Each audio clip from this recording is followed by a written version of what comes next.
But I think you need to know, I've been here 10 sessions now, and I know it's a long time, but this is the most remarkable caucus I've ever seen. We have 4 candidates for leadership that are the most remarkable candidates I've ever seen. We have so much going for us, we've got the most remarkable state I've ever seen. Dang it, it's hard to quit.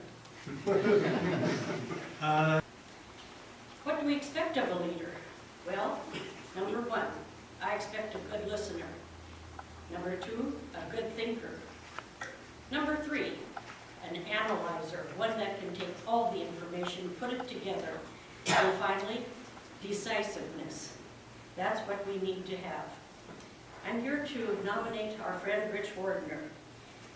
We have, I think, one of the more important sessions coming up, because it's not only establishing the tone and the lines for the districts for the next 10 years, but I think our entire caucus hangs on the line, because how we handle this session is going to be extremely important for the people of North Dakota and also for our own party as we go forward into the next election.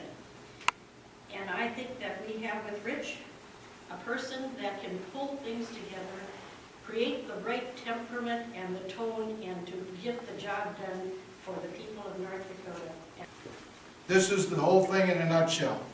The job of the majority leader is to coordinate, communicate, listen, keep the caucus focused on the issues where we want the state of North Dakota to be in 10 to 15 years. To get this job done, it will take the participation of every member of this caucus. Remember when the loyal opposition already had the committee chairs figured out? You remember that? I do. And I'll tell you what, we sucked it up. And we've got a bigger majority than we've ever had. But we cannot stand on our past records.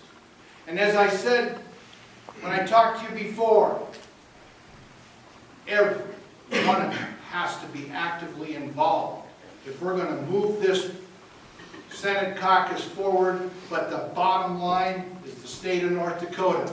We want what's best for North Dakota. One of their moves that we have to be very, very careful of is that when the federal government has a program and they kind of back off, and then all of a sudden they want the state to pick it up. We do not want to get in the situation of the federal government. When we talk about ongoing expenses, one-time or ongoing spending, and one-time spending, we need to know what that is. And we cannot let our ongoing spending outdo our ongoing revenue. That will be critical. What's the alternative if we do? We'll end up in a corner. We'll end up in a corner. And Senator Larson, you're a teacher. What happens when you give a kid something? Can you ever take it away? It is pretty hard. Not only do you have the kid fighting you, but mom and dad and grandpa and grandma and everybody else is in there saying, we're going to keep that. We have to be very, very careful of those things. Senate caucus members, I am humble. And I thank you very, very much.